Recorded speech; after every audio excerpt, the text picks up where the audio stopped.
All right, let's talk about a wedding that goes horribly, horribly wrong. We're breaking down the 2019 horror comedy smash, Ready or Not, a movie that really gives a whole new meaning to the phrase, "Till death do us part." We're kicking things off with a pretty chilling warning from the groom's brother, Daniel. It's a genuine piece of advice that our hero, Grace, kind of just brushes off. She thinks it's just another weird family thing. She's about to find out he meant it as the highest compliment imaginable. So this is Grace. She grew up in foster care, and all she has ever wanted is a family. A real one. And today, she thinks she's finally got it. She's marrying Alex Lee Domas, the man she loves, and getting the big, weird family she's always dreamed of. Now, she's not just marrying some guy. She is marrying into the Lee Domas Dominion. Yeah, they're an empire built on board games, and their fortune is, well, it's matched only by how strange their traditions are. Grace is just worried they think she's a gold digger, but she's completely in love. And in this family, that's probably the most dangerous thing you can be. So who is this family exactly?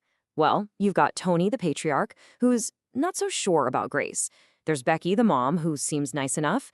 You've got the super angry Aunt Helene, who carries a battle axe. And then there's Emily, the sister, who's, let's just say, a little too trigger-happy. It's a real fun group. So just as Grace is ready to kick off the honeymoon, she gets pulled aside. Turns out there's one more thing she has to do to truly be part of the family. She has to play a game. It's this ancient tradition, all thanks to some mysterious guy from their past named Mr. Lebal. Grace gets let into this, it's less of a game room and more of an armory. The whole family gathers around as Tony explains how they got all their money, and the vibe in the room is just thick with this tension that Grace really can't figure out. And this whole tradition, it has a pretty dark origin story.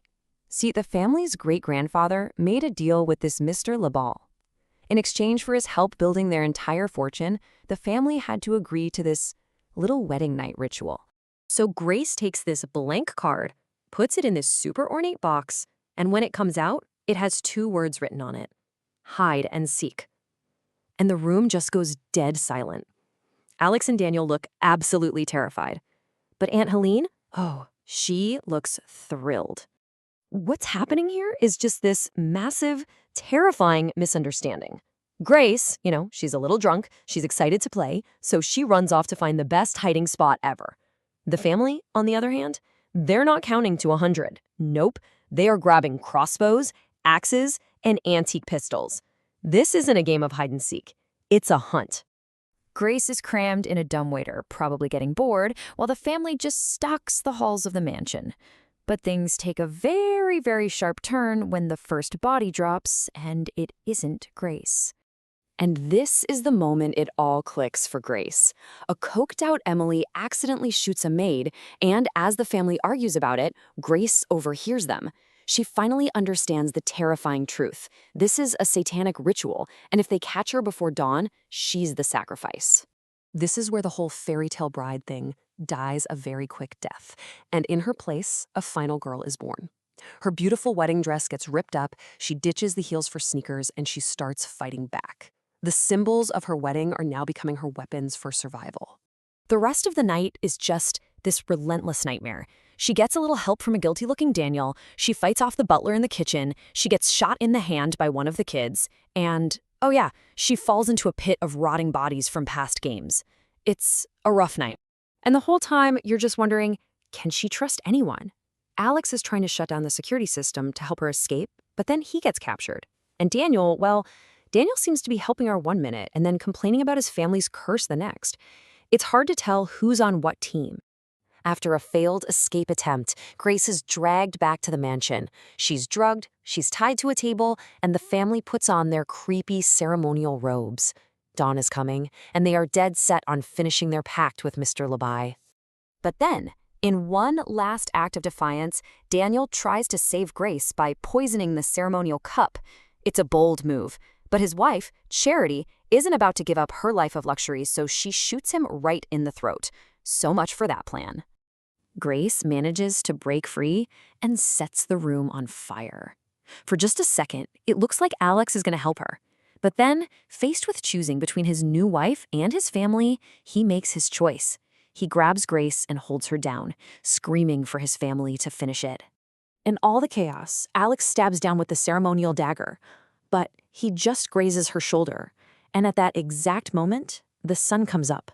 The deadline is passed, and for a 10-second, everyone just stops. They think maybe the curse wasn't even real. Just as Aunt Helene screams in frustration and raises her axe to kill Grace anyway, she just combusts in a massive spray of blood and guts. Turns out the pact was very, very real. And then, one by one, they all start popping. To the sound of this jaunty little hide-and-seek song playing on the record player, the rest of the Domas family explodes in the most spectacular, gory fashion. They failed to hold up their end of the deal. Alex, the last one standing, crawls over to Grace, terrified, trying to apologize, and Grace, now covered head to toe in the remains of his entire family, just looks at him and delivers this absolute killer line right before he explodes too. So when the police finally show up, the scene is, well, it's insane. The massive Lee Domas mansion is on fire, and there's just one woman sitting on the steps, drenched in blood, calmly smoking a cigarette. And when they ask her what happened, she just says, in-laws. So Grace is alive. She literally burned the whole system to the ground. But Mr. LaBelle, the source of all this, he represents something much bigger, right? This whole corrupt system of inherited power. Grace may have survived her wedding night, but the movie leaves you wondering, can anyone ever really win a game that's been rigged from the start?